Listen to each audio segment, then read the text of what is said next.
I don't know where you're going or when you're coming home. I left the keys under That's just how it to goes. our front door.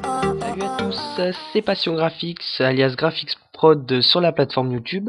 Donc aujourd'hui on se retrouve pour un nouveau tutoriel avec le logiciel Photoshop CS6 toujours, où je vais vous montrer comment réaliser une bannière web personnalisée très simplement.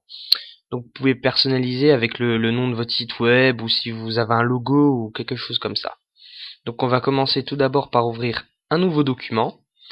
Et il est important que le document il soit transparent. Comme ça, on pourra l'enregistrer en format PNG et vous pourrez intégrer votre bannière un peu partout. Donc voilà, donc pour moi, c'est déjà fait. On ouvre le nouveau document. On va prendre l'outil rectangle arrondi. Donc moi, je choisis cet outil parce que c'est celui que je préfère. C'est pour les bannières standards. Donc il y a beaucoup d'autres formes qu'on peut prendre pour la bannière, l'outil ellipse et encore beaucoup de formes personnalisées ici. Il y a le choix, c'est vraiment pas ça qui manque. Donc moi je vais prendre l'outil rectangle arrondi.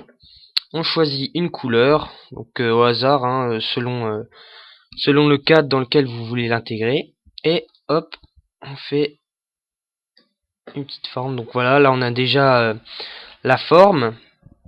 Donc après on peut aller bidouiller un peu dans les options de fusion. Alors ça j'adore faire ça. On peut jouer un peu avec le biseautage, voilà, ajouter un petit biseau pour faire un peu de relief, mettre un contour ou encore incrustation de motifs. Ça c'est pas mal aussi.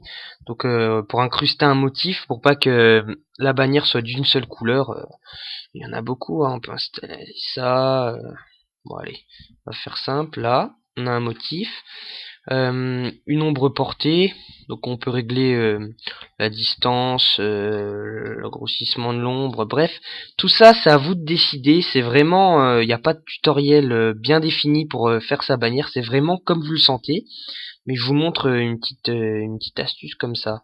Donc là on peut valider une fois qu'on a la forme, la couleur et tout, on peut rajouter du texte. Donc le texte aussi il est très aléatoire, donc moi je vais mettre le texte de la chaîne YouTube. Là, on peut l'agrandir. Hop, on peut le mettre au milieu. Donc là aussi, on peut jouer avec les différentes options de fusion. C'est très sympa, il faut vraiment prendre le temps de découvrir. On peut faire vraiment, on peut être créatif à l'illimité avec ça. C'est vraiment super comme outil. Donc là, pareil, on peut rajouter une ombre portée, une incrustation de motifs si on veut pas que l'écriture soit d'une seule couleur. On peut faire vraiment beaucoup de choses avec. Voilà. Donc je vais en choisir une un peu plus jolie, tiens. Celle-là, je l'aime bien.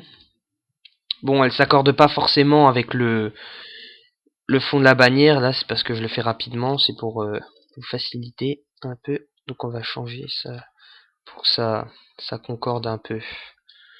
Voilà, quelque chose d'assez simple. Merci d'avoir regardé la vidéo. Si vous avez des questions, n'hésitez pas. Et à bientôt pour de nouveaux tutoriels avec Graphics Prod.